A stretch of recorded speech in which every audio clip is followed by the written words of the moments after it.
अस्सलाम वालेकुम।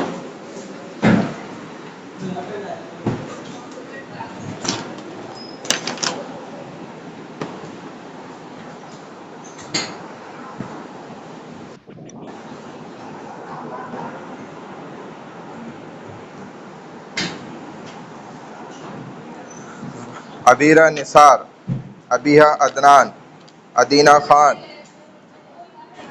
गए तो गए बस। अफशा काशिफ, आयशा ताहिर, अलिशबा याहिया, एलिया हुसैन, अरीबा नौमान, अशाल, आयशा अमान, आयशा इफ्तिखार, आयशा खालिद, बिस्मा, दक्षा, फलक नाज, फातिमा अजहर, फातिमा तो जहरा, गानिया, गुलाम फातिमा, हानिया अमीन, हानिया अमीन, हिरा अहमद, हिमाला खान, ईशा ईमान, जवेरिया, किरण कुमारी, माहीन, मानूर गौहर, मलाइका अली, मोहम्मद अली, मोहम्मद इबाद, मोहम्मद फुरकान अहमद, उमेहा बिनते आरिफ, राजकुमार, रिमशा मंजूर, रोहान बिन सुहेल, रिमशा है रोहान बिन सुहेल, शफान, शगुन कुमारी, शर्जील, शेर बानो, सिंधु इलियास। ये उम्रे पे जो गई है वो है ना? कोई जानता है इसको? सिंधु उम्रे पे गई है वो है ना? सोहा अली, सईदा अरीबा, सईदा निदा, सईदा सुहेरा, तस्नीम, तैयब अहमद, तैयबा, उम्मे हानी, उम्मे अमन, वालेकुम। उम्मे अमन कहाँ है? नहीं तो आपने क्यों बोला प्रेजेंट? अब आपके एब्सेंट लगाऊंगा मैं। उम्मुल खैर, उशना तनवीर, वजिया शौक, जैनब, जैनब 578, जुनैरा हनीफ 875। कहाँ है जुनैरा? कब बोलोगी फिर? अभी मैं नाम ले चुका हूँ, मैं तो आगे चला गया। जुनैरा 2 कहाँ है? जैनब है 2। जी क्या बोलनी है? तो नाम पे क्यों नहीं बोलते हो? कब बोला आपने? बोला होगा तो मैं लगाया होगा। लगी भी है, फिर बार बार क्यों कह रही हो? कसम से बैग सारे यहीं पड़े हैं, दोबारा जाओ ढूंढो भाई। क्यों? अटेंडेंस आदेश है हमारी। बोले बोले। मोहम्मद अली, मोहम्मद इबाद, शर्जील, मोहम्मद इबाद, मोहम्मद अली और शर्जील और रोहान बिन सुहेल, तैयब कहाँ है? तैयब नहीं है। ये आया सर, बैग पड़ा हुआ इसका। फरहा, ये भी है ना? हाँ बोलते हैं। फलक, फलक, फलक नाज, पूरा बोलो ना। कितना बदतमीज है। हाँ अरे तुझे नहीं बोलना था। बेटा, फलक पर चलनी, फलक से आ। तुम लोग वहाँ हाँ नहीं है भाई, इधर तो अंदर तो हम सोच भी नहीं सकते ना। सर सोच लेना, मॉडर्न सोचे। मानते हो? सर पर की तो बेटा वो माल नहीं है वो जो। अच्छा भाई, बिस्मिल्लाह रहमान रहीम। जी फरमाइए।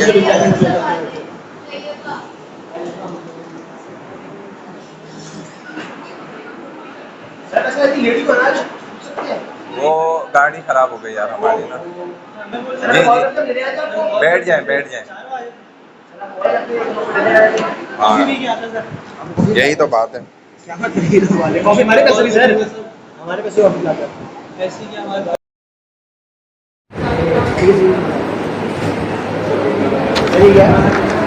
छोड़ दो इसको, अभी सिखा, अभी दिखा। नहीं सर, नहीं करे। अगर 30 मार्क्स है तो दिएगा। आज का नहीं है, घर के लाना है। घर के लाना है सर। बाद में लगेगी, अब बैठ जाओ, क्या हो गया?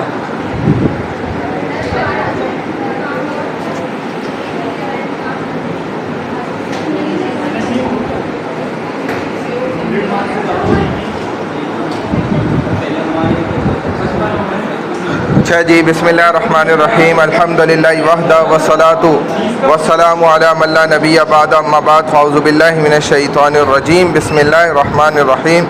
हम्दन कसीरन तय्यबन मुबारकन फ़ी रब्बि इश्रह ली सदरी व यस्सिर ली अमरी वहलुल उक़दतम मिन लिसानी यफ़क़हू क़ौली रब्बी यस्सिर वला तुअस्सिर व तम्मिम बिल खैर व बिका नस्ताईन या फ़त्ताहु या फ़त्ताहु या फ़त्ताह।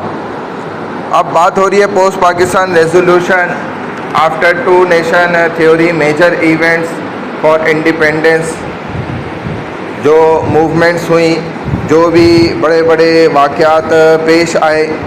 आप जानते हैं कि पाकिस्तान बनने के लिए जो सबसे अहम किरदार अदा किया था जिस चीज़ ने, वो टू नेशन थ्योरी भी थी।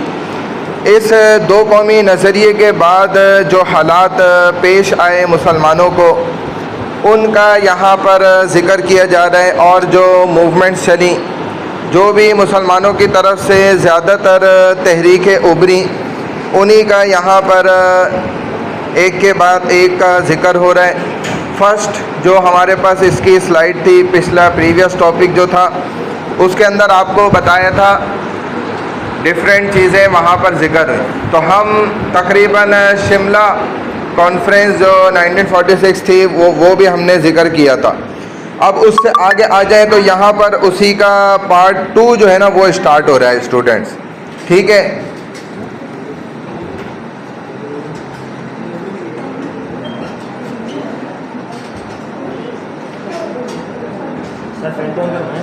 फैन क्यों बंद कर दिए? वही ना, इधर वालों को गर्मी लग रही है, उधर वाले ऑन करते हैं बस। तो जो वाक़यात पेश आए उनमें से दो यहाँ पर आप देख लें। एक तो जनरल इलेक्शन ऑफ 1945-46, इसी तरह सेकंड कैबिनेट मिशन 1946। तो आप जानते हैं ये बात कि मुसलमानों ने जब नाफरमानियाँ, सिविल नाफरमानियाँ बहुत ज़्यादा तेज़ी से ये तहरीकें शुरू हुई, तो अब ब्रिटिशर जो कि वर्ल्ड वॉर 2 के अंदर भी मसरूफ़ थे वहाँ पर, और जो लड़ाई में बाद में खैर उनको जो है ना शिकस्त भी हो गई थी। तो लेकिन यहाँ पर भी तहरीकें मुसलमानों की तरफ से बहुत तेज़ हो गई। उसके नतीजे में जो इनकी तरफ से एक डिमांडेड ऑप्शन था वो एक ये था कि जनरल इलेक्शन जो है ना वो कराए जाए। वो हुए भी 1945 से 46, इस दोनों सालों के दरमियान। तो ये जो 1945 के 46 के इलेक्शन हुए, इसके अंदर दो बड़ी जमातें थीं जो शामिल हुई। एक मुस्लिम लीग थी और दूसरी कांग्रेस थी। और आप जानते हैं उनके रहनुमाओं के मुतालिक भी। तो इन दोनों पार्टियों की तरफ से जो मुस्लिम लीग पार्टी थी ना, उसका दो बातों पर इशू था, जो मेन पॉइंट्स थे उनकी तरफ से ना। वो दो पॉइंट्स क्या थे? एक तो था कि Pakistan is the national demand of the Muslims of the sub continent. असल जो इसका मकसद था वो था सेपरेशन, कि मुस्लिम जो है ये एक सेपरेट नेशन है। Muslim League is their sole representative organisation. और दूसरा ये कि जो मुस्लिम लीग है मुसलमानों की रहनुमा जमात, तो ये जो है ना सियासी मंजरनामे पर इसकी मौजूदगी होना ये ज़रूरी है, रिप्रेजेंटेटिव होना ये इसके लिए ज़रूरी है। ये दो पॉइंट पर उन्होंने इंतखाबात जो है लड़े थे कि पाकिस्तान बरसगीर के मुसलमानों का गोया कौमी मुतालबा है, और दूसरी बात यह है कि मुस्लिम लीग हिंदुस्तान के मुसलमानों की वाहिद देखा जाए तो नुमाइंदा जमात है, ठीक है ना, कांग्रेस नहीं है। चुनाचे इसी बुनियाद पर जो मुस्लिम लीग के इन्होंने जमात ने जो नशिस्तें हासिल करी, और इस इलेक्शन के अंदर जो भरपूर एक किरदार उन्होंने अदा किया, जिससे नुमाइंदा जमात मुस्लिम्स की होना साबित भी हुआ। तो वो जो स्टेट्स हैं वो हमने यहाँ पर आपको थोड़ा सा बना के दिखाएं, उसको आप गौर से देख सकते हैं कि देखें मुस्लिम लीग के मुसलमानों के लिए मखसूस 492 नशिस्तें थी, बेंचेस, जिनमें से 429 नशिस्तें जो है ना वो मुस्लिम लीग ने जीती। तो ये देखा जाए 1946 का ये 11 जनवरी का वो दिन है जिस दिन मुस्लिम लीग ने फिर सेलिब्रेशन भी की है। तो आप थोड़ा सा यहाँ पर ये चीज़ गौर कर लें कि जो मुस्लिम लीग है ना उसका ये लाइट ग्रीन कलर है, ठीक है। उसके एतबार से यहाँ पर जब आप देखें तो ये जो लाइट ग्रीन कलर में आपको चेक नज़र आ रहे हैं ना, तो ये वो एरियाज़ हैं जहाँ पर मुस्लिम्स की समझ लें मेजॉरिटी थी। तो इस एतबार से देखा जाए 429 में से 492 सीट्स जो मुस्लिम लीग जीती हैं, तो इससे ये बात डिक्लेयर हो गई थी कि इलेक्शन ने ये साबित किया कि वाकई मुस्लिम लीग मुसलमानों की क्या है, नुमाइंदा जमात है, रिप्रेजेंटेटिव, ठीक है। अच्छा, इसके बाद आ जाए नेक्स्ट, जब ये नशिस्तें इतनी अक्सरियत के अंदर मुस्लिम लीग जीती है तो फिर तो फसादात और ज़्यादा तेज़ी से बढ़े, क्योंकि अब हिंदुओं की तरफ से भी क्या था कि बहुत से इलाके उनके हाथों से गए और कांग्रेस जमात जो है ये जो है ना ऐसा होना नहीं देना चाहती थी कि इस तरीके से हो जाए, लेकिन जाहिर है इन्हीं इलेक्शन ने जो है ना ये बात साबित करी।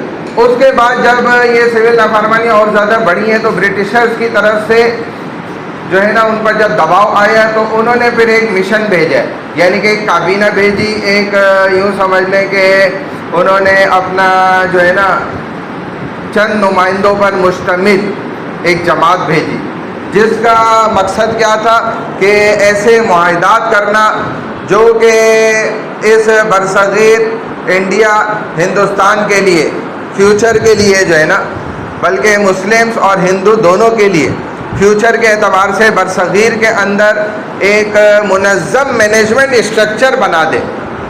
इस कैबिनेट का असल मकसद ये था कि इन द फ्यूचर बरसगीर के अंदर सब कॉन्टिनेंट इंडिया के अंदर क्या हो जाए, मुसलमान और हिंदुओं का एक मर्ज्ड ऐसा मैनेजमेंट सिस्टम बना दिया जाए, पॉलिटिकल स्ट्रक्चर बना दिया जाए कि जिस एक प्लेटफॉर्म पे एक पेज पर दोनों आ जाए, जमातें मुस्लिम भी आ जाएं और हिंदू भी आ जाए।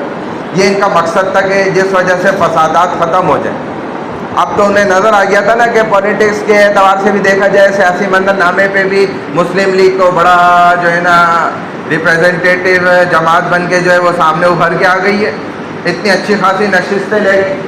तो इस बुनियाद पर उन्होंने ये प्लान अब फ्यूचर के एतबार से future political structure and to resolve the constitutional political issues, इस तरह उन्होंने ये बेंच बना के भेजा जिस कैबिनेट मिशन को कहा जाता है कैबिनेट मिशन टू इंडिया।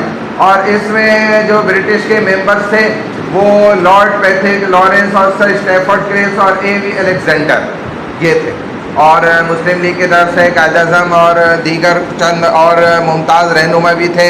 इसी तरह जो दूसरे थे वो गांधी वगैरह और ये हजरात थे वहाँ से उनकी जानिब से।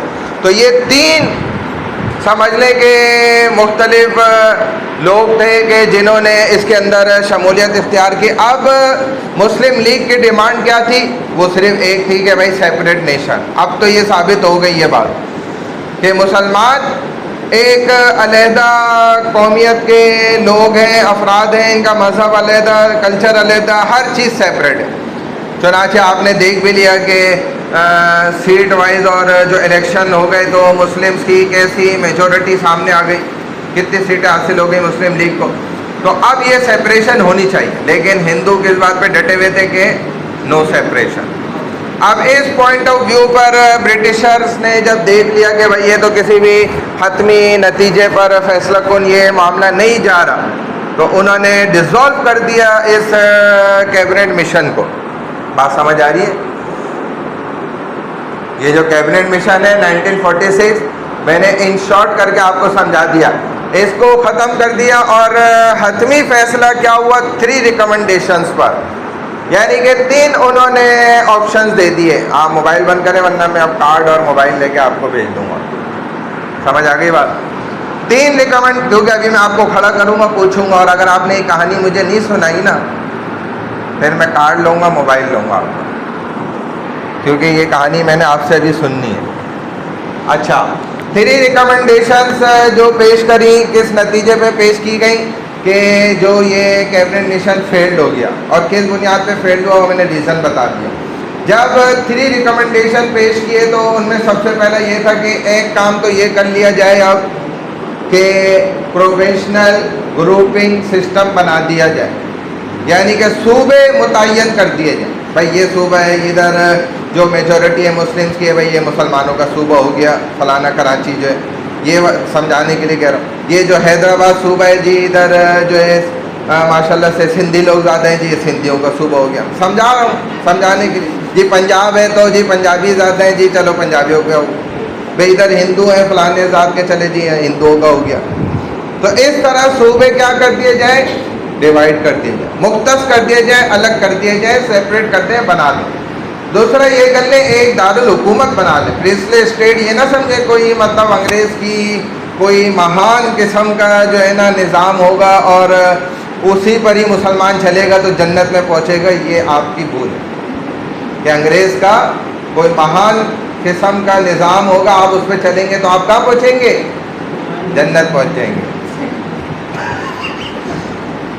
तो थोड़ा सा इसको बदलने के जहन्नुम का पहुँच सकते हैं, जन्नत इंशाल्लाह नहीं पहुँच सकते। तो बात ये है कि ये समझ लें कि जैसे एक दारुल हुकूमत होता है, कैपिटल होता है, तो वो एक स्टेट बना दीजिए, ठीक है। थर्ड नंबर पे क्या किया जाए जी, असेंबलियाँ बनाई जाए जिधर कानून साजी होगी, क्योंकि कानून का होना भी ज़रूरी है। हर एक सूबे को आज़ाद खुद मुख्तारी दे दी जाए, वो आज़ाद हो अपने कॉन्स्टिट्यूशंस को बनाने के अंदर, उसमें अमेंडमेंट करने में, उसके अंदर तब्दीलियाँ करने में अपने एतबार से खुद बनाए।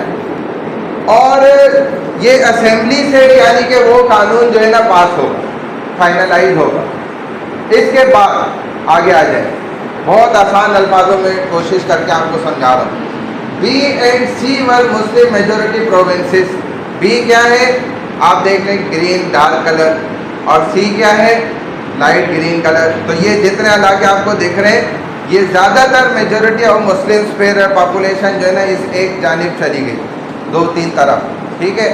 फिर आप देख लें तो every province will make their own constitution, जो मैंने बताया। Then all provinces will jointly create their section constitution. फिर तमाम सूबों के मर्ज किए जाएँ कवानीन को जो जिस सूबे ने बनाए। मुसलमानों ने अपने कुरान हदीस के मुताबिक कवानीन बना लिए, हिंदुओं ने अपनी गीता और फलानी किताब और उस अपने मज़हब के अतबार से अपने कवानीन सारे मुरतब कर लिए।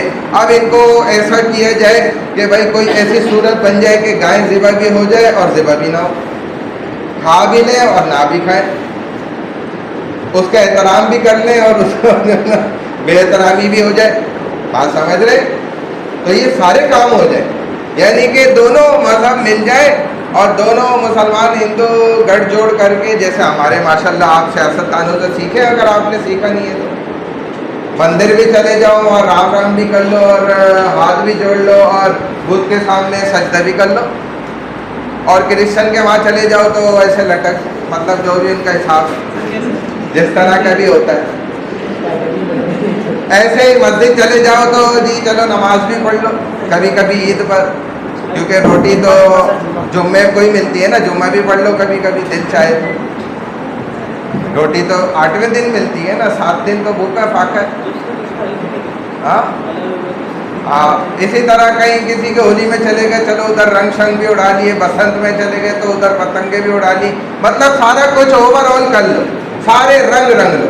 और अल्लाह क्या कहते हैं, सिबगत अल्लाह, सिर्फ अल्लाह के रंग में रंग जाओ, बाकी रंग तुम्हें जहन्नुम में ही। ये बाकी रंग नहीं बचा सकते हम, ये जो हमने ओढ़े हैं ये आज़ादी नहीं है, ये इसी को मैं गुलामी कहता हूँ। आज़ादी ये है कि देखो मैं ये करना चाहता हूँ, मैंने कर लिया, रोक ले कोई रोक सकता है, ये मैं करना चाहता हूँ मैंने कर लिया, ये है आज़ादी। ये आज़ादी नहीं है आप इंसानों को देखकर मजबूर हो जाएं, जी करना पड़ेगा, क्या करूँगी जी करना पड़ेगा, ये क्या बात हो गई? ये तो आप गुलाम हो गए ना, गुलाम दूसरों की वजह से मजबूर होकर वो काम करता है, जी दिखाना पड़ता है, जी माशरे में करना पड़ता है, जी दुनिया क्या बोलेगी, वरना जी मैं बहुत नीचे हो जाऊंगा, जी ये हो जाएगा। ये क्या, ये तो यही तो गुलामी, आप सोसाइटी के गुलाम बन गए, पाकिस्तान अंग्रेज की गुलामी से निकले और सोसाइटी के गुलाम बन गए। हम देखो आज़ाद है, ये है आज़ादी कि खुलकर जो मतलब अपने आप को छुपा सके औरत, खुलकर जो मुसलमान अपने रसूल सल्लल्लाहु अलैहि वसल्लम के तरीके को अपना सके, ये असर है। और जो इसके अलावा है उसको मैं 100% गुलामी समझता हूँ। ये गुलामी है जो हम मजबूर हो गए, इसीलिए तो अंग्रेज़ को आपके पर्दे से क्यों मसला है? मुझे कोई मसला नहीं है, ना हमारे मोहम्मद सल्लल्लाहु अलैहि वसल्लम को, वो तो लेकर है। अंग्रेज़ को मसला इसलिए कि सिर्फ पर्दा नहीं है, उस एक कपड़े के पीछे उसकी सारी इंडस्ट्री मारी जाती है, अरबों खरबों के डॉलर मारे जाते हैं। अगर उनकी औरतों ने पर्दा कर लिया ना, तो यकीन करें वो इसीलिए तो नहीं करने देते कि वो पर्दे से उन्हें तकलीफ नहीं, उन्हें तकलीफ है कि फिर सारी इंडस्ट्रियां ख़त्म हो गई। कपड़े की सारी इंडस्ट्री गई, दीगर वेयर्स की इंडस्ट्रियां गई, मेकअप की इंडस्ट्री गई, ब्यूटी पार्लर, सलून, फलाना ढिमकाना, सारी इंडस्ट्रियां ठप हो जाएंगी अगर ये एक पर्दा इसने पहन लिया। मैं अपनी बात कर रहा हूँ बस। आपको पता है अपनी कैसे बात करी आपने, ये बात आपने कैसे अपनी करी? भाई मर्द का भी तो पर्दा है ना। और तो finally all three group ABC will make union constitution United India. जब ये सब का कवानीन को आप मर्ज कर दें एक साथ, जिसमें एक छतरी के नीचे हिंदू भी आ जाए, मुसलमान भी आ जाए और सब आ जाए जो भी है वहाँ, तो बस उस कानून का नाम क्या रखा इन्होंने कि यूनाइटेड इंडिया। ये मुत्तहिदा हिंदुस्तान का क्या है, अब ये कानून साजी हो गई, तो ये उसको एक नाम इनकी तरफ से दिया जाएगा। ये फैसला उस मिशन ने किया। समझ गए स्टूडेंट यहाँ तक बात? खत्म सर? आप पूछ लो, मैं किसी से पूछने के लिए बंद कर, खड़ा कर लो किसी को भी।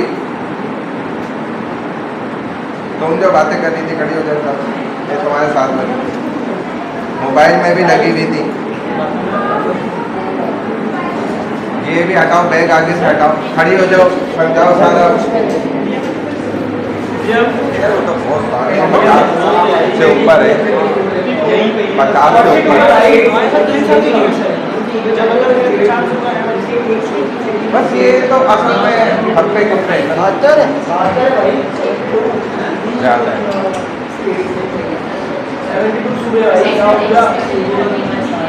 चले जी, खड़ी हो जाओ ना, जल्दी शुरू करो। देखो तुम्हारी वजह से सब बातों में लग गए।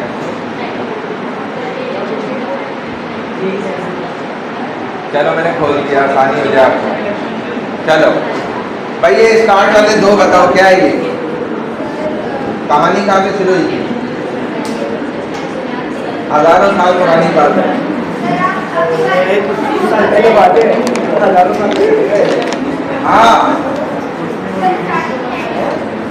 क्या हो गया? चलो एंडिंग सुना दो, देखते हैं।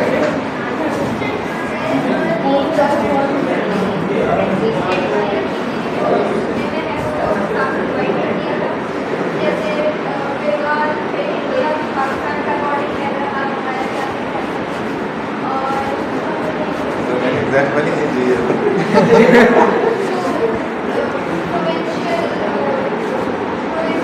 हाँ, एक तो सूबे बनाए जाए, प्रोविंसेस हाँ बनाए जाए, खुद मुख्तारी दी जाए कवानीन बनाने की, और आखिरी वाला क्या था?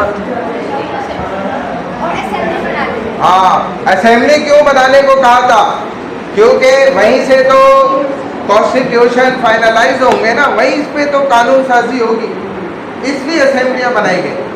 असेंबली का काम क्या होता है कि उधर कानून बनते हैं, बहुत से बच्चे समझते हैं अदालत में बनते हैं, हालांकि अदालत में कोई कानून थोड़ी बनता है। वहाँ पे कानून पे अमल कराए जो है ना, फैसला किया जाता है, डिसीजन लिया जाता है, भाई ये कानून था, आपने ये क्यों करा, लिहाजा अब ये आपकी सज़ा है। ये कानून था तो आपने उसकी खिलाफ वर्जी तो की नहीं, तो कोई सज़ा भी नहीं बनती। कानून के मुताबिक वहाँ पे डिसीजन होता है सिर्फ। कानून तो जहाँ बनता है उसको क्या हम कहते हैं, कैबिनेट है आपका, इसी तरीके से जो है ना असेंबली है, और जो है ना फिर उससे ऊपर से नेशनल असेंबली भी है, कौमी असेंबली है, ये सारी होती। चलो जनरल इलेक्शन क्यों होते हैं भाई? इसको भी उठा दो, जगा दो। जनरल इलेक्शन क्यों हुए थे भाई, बताओ स्टूडेंट। हाँ भाई, खड़े होके बताओ क्यों हुए थे जनरल इलेक्शन? कैबिनेट मिशन तो बाद में हुआ, इससे पहले जनरल इलेक्शन हुए।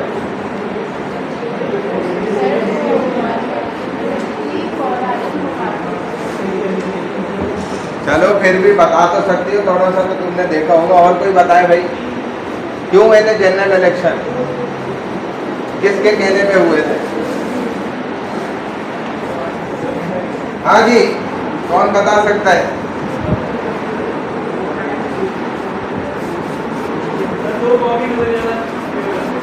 दो कौमी नजरिया के बाद के ये वाक़यात हैं, इवेंट्स हैं, मूवमेंट्स हैं, जिनमें से इस बात पर सिविल नाफरमानियाँ बहुत तेज़ी से शुरू हो गई थी कि मुसलमानों को राइट्स नहीं मिल रहे थे। वो इस कदर बढ़ गई, एक तो यहाँ सब कॉन्टिनेंट इंडिया के अंदर, हिंदुस्तान के अंदर।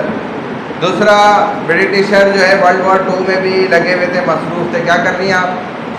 अच्छा, तो वहाँ भी उनकी जो है ना हार हो रही थी, तकरीबन हार रहे थे। अब वो सारे मसले मिल मिलाकर जो बड़ा मसला था यहाँ पर वो था सिविल नाफरमानियों पे, जो मुसलमानों की तरफ से हो रही थी, उनको राइट्स ना मिलने की बुनियाद पर। तो इस वजह से ब्रिटिशर्स भी फिर मजबूर हो गए मुसलमानों की डिमांड मानने पर कि भाई ये इलेक्शन कराए तो फैसला हो जाए दूध का दूध और पानी का पानी। हाँ, दूध का दूध और दूध का दूध ही हो जाए। भाई वो तो पानी, वो जो केस करा था उसने कि ये जो है ना दूध में पानी मिलाता है, उसने बोले मैं ऐसा करता ही नहीं। और जज के सामने उसने बोला, साबित कर दिया। जज ने बोला फिर क्या करते हो? उसने बोला पानी में दूध मिला।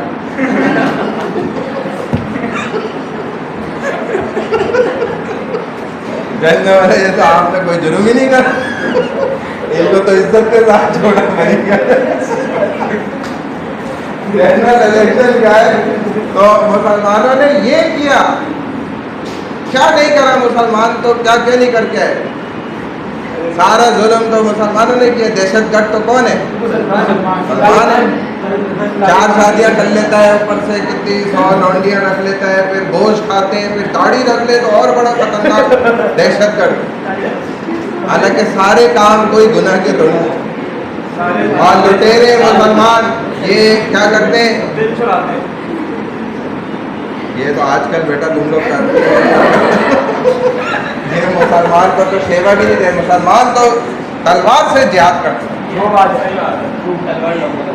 गर्दने जो है ना लड़ाई करे तो वो कहा उन्होंने कि ये तो लुटेरे मुसलमान जो है ना, ये काफिले लूट लेते हैं। इनके नबी को देखो, इनकी किताब में, कुरान में भी है, ये लुटेरे लोग, मुसलमान लुटेरे हैं। ये अंग्रेजों का एतराज है ये आपका। हमारे भी लुटते ही है। तो भाई हुजूर अलैहिस्सलाम ने तो ये बाइकआउट किया है, ये बाइकआउट की है जिससे उन्हें तकलीफ है। ये आप सल्लल्लाहु अलैहि वसल्लम ने इनकी मईशत को उस वक्त इतना घेरे में ले लिया था ना कि ये बिटकॉइन इसकी और ये फलाना कॉइन और ये कॉइन जैसे ये घुसते हैं मुसलमानों के अंदर। तो हुजूर अलैहिस्सलाम ने तो इनको इस कदर दबा दिया था ना, अल्हम्दुलिल्लाह, जब इस्लाम की धार दिखाई ना ताकत, तो ये तो मक्का से निकलते हुए ऐसा डरते थे अबू सुफियान, जो हालांकि एक सबसे खतरनाक और चालाक आदमी था अबू सुफियान, जो अबू जहल, उबैया, शैबा, उतबा, उबई बिन खल्द, ये बड़े बड़े जो मुनाफिक सरदार काफिर थे मक्का के, इन सब का जब नबी अलैहिस्सलाम ने सफाई किया ना ग़ज़वा बदर में, उसके बाद तो इनसे बर्दाश्त ही नहीं हो रहा था। फिर इनके काफ़िलों को तो तिजारती काफ़िले जो मतलब प्रॉफिट कमाने के लिए जाते थे, बड़े बड़े काफ़िले होते थे, उनको नबी अलैहिस्सलाम गुजरने ही नहीं देते थे, रोक ले, पकड़ लेते। और आखिरी काफ़िला तो अबू सुफियान ने इस बात पे तैयार किया कि भाई बिल्कुल खुफिया अंदाज से ISI के तरीके से जो है ना लेकर जाएंगे। उसमें भी क्या हुआ, वो उस वक्त शराब हलाल थी, हराम नहीं थी, तो वो नशे में पी रहा था। एक काफिर साथ मुसलमान बैठा हुआ था, उसने इसको कह दिया, नशे की हालत में जब चला गया तो उसने कह दिया भाई अब देखना मुसलमानों को पता चलेगा जब हमारा काफिला वापस आएगा। इसने बोला कौन सा काफिला? बोला वो जो अबू सुफियान लेके निकला। सारी बातें खुलवानी पोल पट्टी और जाके रसूलुल्लाह सल्लल्लाहु अलैहि वसल्लम को बता दिया। बहरहाल ये बाइकआउट तो हमारे नबी अलैहिस्सलाम करके दिखा गए, जो आज हमसे हो नहीं रहा। मैकडोनल्ड छोड़ना, KFC छोड़ना, लेस चिप्स छोड़ना और यहूदियों का जिसमें इन्वेस्टमेंट है, शेयर्स हैं, वो पानी छोड़ना, वो खाने पीने छोड़ना, ये आज हमसे नहीं हो रहा ना, तो ये सवाल भी होगा। तो ये यहूदी जो है ना, ये होशियार लोग क्या है, तादाद में तो कम है लेकिन ये मईशत पे अपना होल्ड रखते हैं। इसीलिए तो मुसलमानों को ये हुआ क्या था आपको पता है, एक दवाई से जो है ना इन्होंने कब्जा किया था और सगीर पे अंग्रेज ने। ये जो मलिक राजा वो था ना बड़ा, वो बीमार हो जाता था, उसके सर में तकलीफ हो जाती थी, दर्द हो जाता था, वो उनके पास कोई इलाज ही ऐसा नहीं था जो फौरी उसको ठीक कर दे। अंग्रेज इधर जब आए उन्होंने एक दवाई दी, वो खाई, उसने दर्द ठीक हो गया। उसने बोला भाई ये तो बड़ा कमाल हो गया। वो कहा क्या मांगते? उन्होंने कहा भाई हमें आप परमिट देते हैं, इजाज़त देते हैं कारोबार की। उसने दे दी। बस ये इधर से स्टार्टिंग। जब ये थोड़े आगे बढ़ गए, इनके होशियार लोगों ने महाराजाओं और राजाओं के बताया भी इनको कि भाई ये कब्जा कर लेंगे, इनको निकालो यहाँ से। उन्होंने कहा यार इनकी क्या हैसियत है अंग्रेज़ की, ये क्या कब्जा, हमारी शान देखो। और आप देखें एक वक्त आए उन्होंने कब्जा जमा लिया। 300-400 साल जो है काबिज रहे, मुसलमानों को कैसे दबाया। तो ये जनरल इलेक्शन इस बुनियाद पर हुए, उनकी डिमांड पर। और जब ये हुए तो उसके बाद मुसलमानों की मेजॉरिटी जो है वो वजाहत के सामने आ गई। मुसलमानों को नशिस्तें इतनी ज़्यादा तादाद में मिल गई। यहाँ तक बात समझ आ गई स्टूडेंट मेरी सारी बात? Yes sir. नहीं भी आई तो अब क्या करें। सर मुझे स्ट्रेट फॉरवर्ड वैसे समझ आ जानी चाहिए, इतना तो मैं मकसद किसी को आम इंसान को भी समझाऊँ। सर दवाई वाला समझ में आया। खामोश हो जाए। आर्ली मार्क्स क्या सर? दोबारा बता रहा हूँ और समझा भी रहा हूँ। हमारा है ये असाइनमेंट नंबर 1, ठीक है। अब हमारे सीआर किधर है, रिमशा वो किधर है, वो ही नहीं आई हुई। चलो भाई ये एक पेपर निकाल लो स्टूडेंट से जो है ना। ये आपको हम अगर इधर से देखें प्रिंट देते हैं ना तो ये ज़्यादा पैसे लग रहे थे, तो हमने बाहर से करा लिया। 100 रुपीज़ लग रहे पर स्टूडेंट, यहाँ 200 तक जा रहे थे। तो इतना महंगा क्यों कराएं? मैंने पहले इसीलिए मालूम करा, थोड़ा सा टाइम मुझे इसलिए भी लग गया, ये प्रिंट भी मैं करा रहा था। 100 रुपीज़ का है तो तमाम स्टूडेंट अपने नेम इनको नोट कराएं और जो है ना इनको पैसे दे दें, तो ये हम आपको देते जाते हैं। ये असाइनमेंट है। नहीं 100 रुपीज़ देने जो मैं बता, जो रियल कॉस्ट है वो ये। हमारा भी तो कुछ बनेगा। नहीं देंगे ये लोग, वो 500 रुपये देंगे। जाओ। पैसे यहाँ तो पैसे देते जाएंगे ना ऐसे करने। हाँ बस मैं देता जा रहा हूँ, सब दे देंगे यार। ये कोई अच्छे बच्चे हैं सारे, सब अच्छे बच्चे हैं। हाँ अकाउंट में कर दें। सर है क्या? नहीं भी देंगे तो कोई मसला नहीं है, दुआ देंगे। हाँ वो तो प्रेजेंटेशन थी ना।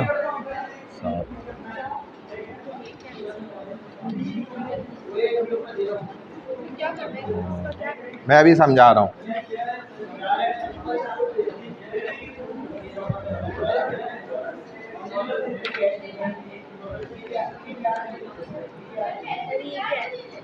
हाँ ये स्लाइड है। मैं समझा रहा हूँ। 17 नेम नोट करा के और फिर सीआर को देना है।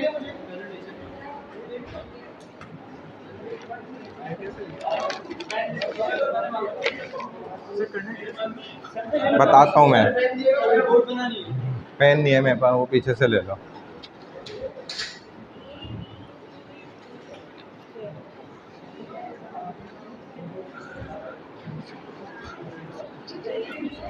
हो सकता है ये कम हो, तो बकिया जो है ना कैसे मिलेंगे मैं आपको बताता हूँ।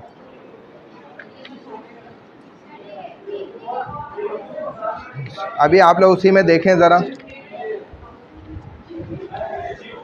ये बीच में रखें। आप इनसे देखें, अभी ज़रा कम है ना, और मंगवा लेते हैं।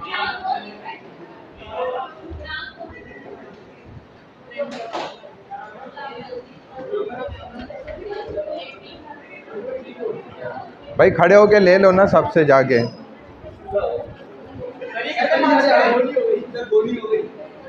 अच्छा भाई स्टूडेंट्स, वो शीट क्या देना। अच्छा बिस्मिल्लाहिर्रहमानिर्रहीम, ये समझ लें हमारा है assignment number 1 ideology and constitution of Pakistan, 1 week university assignment है ये आपका, individual analytical research based assignment at a glance, submission within 1 week. आप नेक्स्ट थर्सडे तक जो है ना ये हमें फ़िज़िकल भी जमा कराएंगे और इसकी एक PDF फाइल बनेगी, वो आप मुझे या CR को जो है ना हम आपको फ़ाइनल बता देंगे, वहाँ PDF फाइल भी इनको सेंड करेंगे, ठीक है। अच्छा 1 हफ्ते का इसका टाइम है। आगे आ जाए, इंडिविजुअल असाइनमेंट है, हर स्टूडेंट खुद अपनी मेहनत से करेगा। दूसरी बात, recommended length 1500 to 2000 words. Total इस असाइनमेंट में जितने भी आपको आगे पार्ट्स मिलेंगे सेक्शन वाइज, तो तमाम के टोटल वर्ड्स जो है ना वो 1500 मिनिमम होने चाहिए, मैक्सिमम 2000 वर्ड। सबमिशन फॉर्मेट मैंने आपको बता दिया, PDF फाइल भी बनेगी और ये फ़िज़िकल भी आप मुझे सबमिट कराएंगे।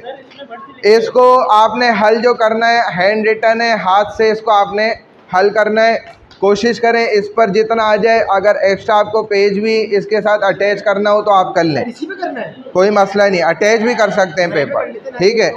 Learning objective, explain the ideological foundation of Pakistan, analyse ideology constitution relationship, understand the objectives resolution. असल इस असाइनमेंट का जो ताल्लुक़ है ना वो आपके समझने से, कि आपने इसको कितना अंडरस्टैंड किया है, इतना ज़्यादा लिखने से ताल्लुक़ नहीं है जितना समझने से, ये बात जहन में रखें।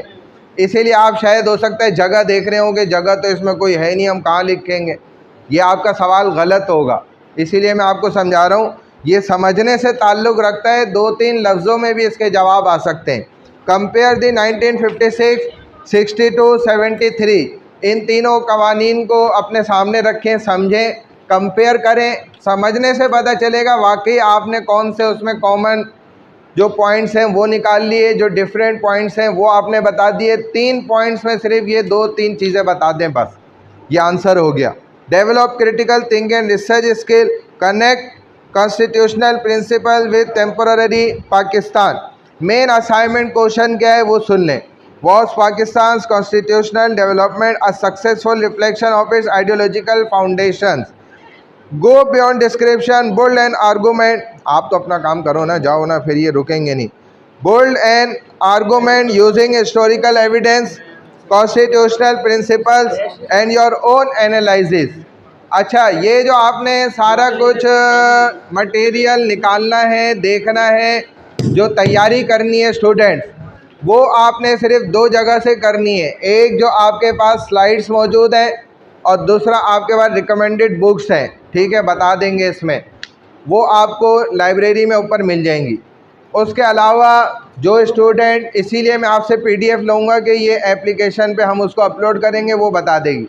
आपने अगर कोई एक भी सेम 2 वर्ड भी उठाए होंगे ना, अगर AI से या गूगल या कहीं भी सर्च इंजन से, तो वो उधर एरर दे के बता देगी और एड्रेस भी बता देगी वो एप्लीकेशन। तो आपने हमारी ये जो PDF ये हैं, हमारी स्लाइड्स हैं, इससे देखें, या आप बुक्स जो आपको बताई जा रही हैं, बुक्स से अगर देखें तो ये प्लस पॉइंट है, आप समझ लें, ये आपको पूरे नंबर इसके मिल जाएंगे। Section A introduction, RM marks. Discuss meaning of ideology, ideology of Pakistan, meaning and importance of constitutionalism, relationship between ideology and constitution. Recommended words लिखे हुए सिर्फ इस पार्ट से रिलेटेड। Section B ideological foundation, 2 nation theory, Muslim political identity in British India, sir Syed Ahmad Khan, Allama Iqbal, Quaid-e-Azam, Muslim political and constitutional demand, words recommended लिखे हुए। Section C from ideology to constitutional principles, objective resolution, Islamic provision, democracy and federalism, fundamental rights, rule of law, representation of the people, protection of minorities. Explain how and how effectively these principles enter Pakistan constitutional framework, उसमें कैसे ये दाखिल होते हैं जो पाकिस्तान के इस वक्त कानून साजी बनी हुई है उनके अंदर। Section D, compare the 56, 62, 73 constitutions, उनको आपने कंपेयर करना है इन तकरीबन 6-7 पॉइंट्स वाइज, जैसे form of government, federal structure, Islamic provision, legislature, fundamental right, president, prime minister, judiciary. Then decide which constitution best reflected Pakistan ideological and democratic aspirations and why। 2-3 line में इसका जवाब आ जाएगा।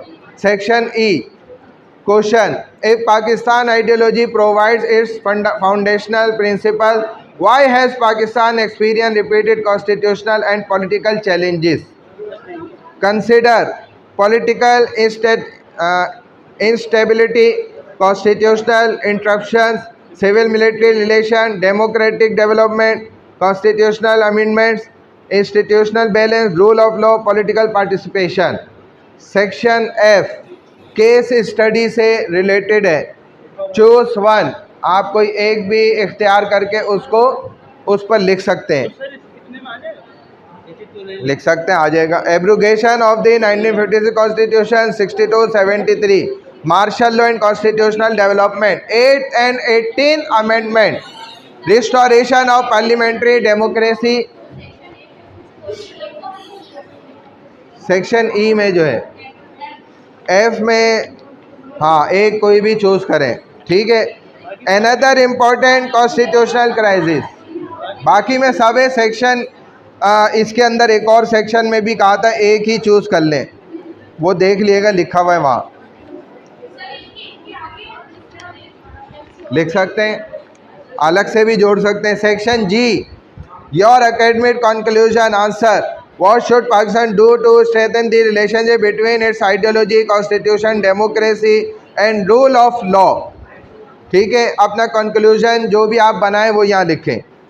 Research requirement, use at least 5 reliable sources, constitution of Pakistan, at least 1 text book, at least 1 academic research source, at least 1 historical source, 1 additional credible source। तो इनमें से 2 तो हमारी slides भी हैं, जिसमें आपको जो है ना देखा जाए तो एकेडमिक रिसर्च सोर्स भी है ये, और इसी के अंदर एडिशनल क्रेडिबल सोर्सेज भी हैं। हाँ, टेक्स्ट बुक ज़रूर यूज़ करें, ये देखें ना रिसर्च रिक्वायरमेंट में लिखा हुआ है। टेक्स्ट बुक एक रह जाती है, वो आप लाइब्रेरी से देख सकते हैं। जी क्या कह रही हैं? हाथ से करना है, मैंने बताया ना, एकेडमिक इंटेग्रिटी एंड ओरिजिनलिटी, हाथ से लिखना है, राइट। तो पीडीएफ तो आप तस्वीर खींच के बनाएंगे ना,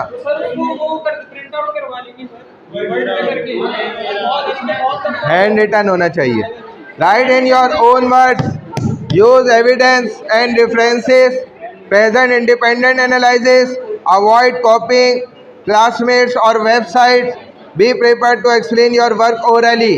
इसीलिए हो सकता है कि आपसे थोड़ा सा हम समझे भी कि आपने क्या बनाया है, क्या पॉइंट लिखे, किस पॉइंट ऑफ व्यू से लिखा है, ये सारी चीज़ें ओरली भी आप बता सकें।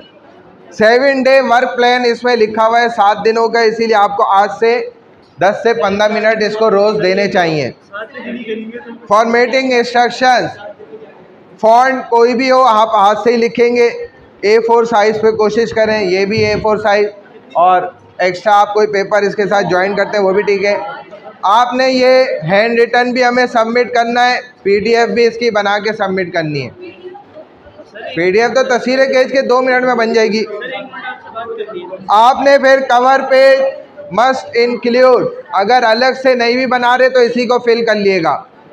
Understanding of ideology 5 marks, constitutional knowledge 3 marks, comparison of constitutions 2 marks, critical thinking and analysis 2 marks, case study 2 marks, reliable sources 2 marks, organisation and presentation 2 marks, originality 2 marks. Total ये 20 मार्क्स का आपका है। 100% समझेंगे, मैं परसेंटेज वाइज बता रहा हूँ, इसका रेशो निकालूंगा आपके only 1 और 2 के साथ जोड़कर। Final challenge. Write exactly 100 words. In 100 words, explain that Pakistan Constitution should achieve for the future generation. Last final reminder. 7 दिन में करना है. 1500 से 2000 वर्ड्स इंडिविजुअल वर्क है. रिसर्च करनी है गहराई से. बहुत ज़्यादा सोचना है इसके बारे में. आज़ादी से लिखना है. क्या चीज़ बोले ना यार, ये भी इसका इंतज़ाम कर लें जी. हो गए कंप्लीट, सब हो गए. सर 2 बच्चे ऑनलाइन के 3 बच्चे ऑनलाइन करेंगे, एक भेज दिए. ऑनलाइन करेंगे आपको अकाउंट नंबर कब करेंगे?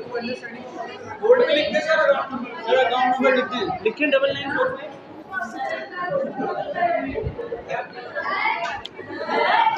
ये लो लिख रहा हूँ मैं. और क्या था? और क्या? 4 5 बच्चे 4 5 के बाद क्या था? ये 21 बच्चे और 2100 रुपए. अच्छा 4 तो लिखने दो पहले. उल्टा उल्टा चल रहा है तो क्या करो.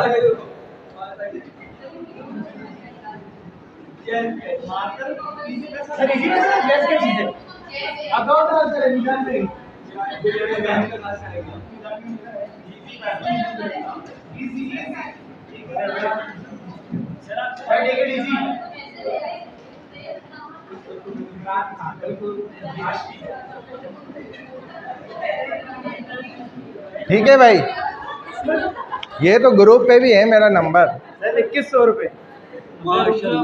तीन बंदे रह गए. 1 2 और तीसरा ऑनलाइन हमारा कमीशन भी है. सर मेरा कमीशन मैंने इतनी मेहनत की 5 से बाहर करते हैं. रिश्वत ऐसे ही आराम है. अल्लाह सर बाहर नहीं मिला ना. जिनको नहीं मिला वो हाथ करा करें ज़रा. 1 2 1 2 तुम्हें दिया तो है. 3 4 5 6 7 बच्ची हैं. गिन लो ज़रा, दोबारा देखो, हाथ खड़ा करो, गिनो भाई कितने हैं. आपके मिल गया. 7 है. टोटल 7 है. तो ये आप लोगों ने सबने दे दिए पैसे. सबके हो पैसे तो सबके लो ना. सबके लो ना इनके. भाई मैं आपको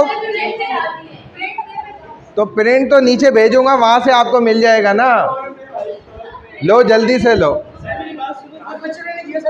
नहीं, बाकी जितने से गए पैसे तो जल्दी सब दो यार.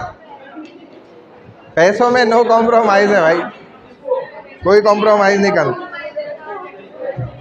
भाई मैं अटेंडेंस ले रहा हूँ, मैं एब्सेंट ला. क्या है? तो वो लगेगी ना, पैसे ही भी तो नहीं दे रहे तुम लोग. सर इसमें से एक बच्ची ने दिए, किसी एक बच्ची ने दिए. हाँ इसने दिए, ये बच्ची ने दिए, उस एक बच्ची ने दिए. सबसे ले लो. सब लड़ने पे आ गई है सर. सर देंगे सर. दे रही है वो, दे रही है. लड़ रही है सर. नहीं लड़ो नहीं भाई, जल्दी से डबल दे दो बस. सर ये बच्ची ने भी नहीं दिए. लेट फाइन लगाओ 100 रुपीज़. 200 कर दो लोगों ने. लेट फाइन, लेट जमा करा रही है फीस. अबीरा निसार. ये अबीरा कौन है? सबसे लो. इनके नाम मैं वहाँ भेज रहा हूँ. ये जो फर्स्ट शॉप है ना, निकलते यूनिवर्सिटी से राइट हैंड साइड पे इकरा, वो फर्स्ट शॉप पर वो होंगे साकिब भाई. उनको बोल दें सर इमरान वाला असाइनमेंट 1 आपने प्रिंट किया है वो हमें दे दें. तो उनको पैसे नहीं देने, उनसे आप ले लें सिर्फ. ठीक है. तो ये जो बच्चे ना, इनके नाम मैं नोट कर रहा हूँ, अभी भेज रहा हूँ अटेंडेंस के बाद. सर 200 एक्स्ट्रा आ गया, हो गए 2300 रुपए. सही है जी, मैं लगाता हूँ अभी. अबिया नान, अदीना खान, अदीना, अफशा काशिफ, आयशा ताहिर, अलिशबा याया, अलिशबा, आलिया हुसैन, एलिया, अरीबा नौमान, अशाल. क्या नाम है? मेरी 10 एब्सेंट लग चुकी है, मैं हर क्लास में होती 6 आ रही है इधर तो, 10 तो नहीं है। पता नहीं LMS में 10 आ रही है। ये 6 हैं, 6 आ रही है मेरे पास। 6 भी ज्यादा है। अशाल का है, अशाल, आयशा अमान, आयशा इफ्तिखार, आयशा खालिद, बिस्मा, दक्षा, फलक नाज। यार जो जिनको मिली नहीं है ना, असाइनमेंट 1 मिला नहीं है, बात सुनो, जिनको असाइनमेंट 1 मिला नहीं है उनके नाम पे टिक कर लो, उनका नाम में आगे उस फोटो कॉपी। हाँ कोई निशान लगा लो, उनके नाम आगे भेजने हैं ना। फातिमा अजहर, अटेंडेंस का पूरा देखना है। फातिमा अजहर, फातिमा तो ज़ारा। 6 है ना, कोई मसला नहीं है, कुछ नहीं होगा, जाओ बैठ जाओ। रानिया, रानिया नहीं है, गुलाम फातिमा, हानिया अमीन, हानिया, हिरा अहमद, लगा दिए। इमाला खान, ईशा ईमान, जवेरिया, किरण कुमारी, माहिन, मानूर गौहर, मलाइका अली। भाई ये ऑनलाइन वालों ने कर दिया, जो ऑनलाइन कर रहे थे उनके लिए मैंने लिखा है। मलाइका अली, मोहम्मद अली, मोहम्मद इबाद, फुरकान अहमद, उमेहा बिनते आरिफ, राजकुमार, रिमशा मंजूर, रोहान बिन सुहेल, शफान, शगुन कुमारी, शर्जील, शेरबानो, सोहा अली, सईदा अरीबा हुसैन, सईदा निदा हाशमी, सुहेरा बासित, तस्नीम, तैयब अहमद, तैयबा, उम्मे अहमद, उम्मुल खैर। जो ऐसे बच्चे थे उनके भी आ गए हैं, उसकी 2 से दे दिए। 7 बच्चे बताए इन्होंने, 1 2 3 4 5 6 7 8 हो रहे हैं। तो पीछे भी होंगे कुछ। जिनको मिला नहीं असाइनमेंट, नहीं नहीं, ये सब है, सबको मिल गया। और ये कितने पैसे आए? और नहीं ना, कुछ है भाई जिनको असाइनमेंट नहीं मिला वो भी रुके, मुझे नाम नोट कराएं। क्रॉस कर दिया ना मैंने। 8 हो रहे, 7 थे ये तो तो। एब्सेंट के भी लगा दिए ना, 2 बच्चे एब्सेंट थी उनकी भी करवा दिए। तो उनके पैसे नहीं ये आए, आ गए, दे दिए। दे दिए। दे दिए, कहीं तो कह रहा हूँ। उम्मुल खैर, उष्ना, वजिया शौक, जैनब 665, जैनब है 578, जैनब। सर 700 रुपये और आ गए। उम्मे ऐमन कौन है? जुनैरा हनीफ, पैसे कितने कितने आए आपके पास ना? ठीक। अच्छा 2 लड़के ऑनलाइन कर देना, उन्होंने तो किया नहीं है। उनको बोल दो कर दें, उधर लिख दिया। मैंने बोला कह रहे कर रहे लंबी। भाई ऑनलाइन वाले कर दें ये जल्दी से। हाँ ये फर्स्ट हाफ कब लगा दे? नेक्स्ट थर्सडे लगा दी है, अल्लाह की, जो सेकंड हाफ में था उसकी लगा दी मैंने, बस 7 डेज का टाइम। 3200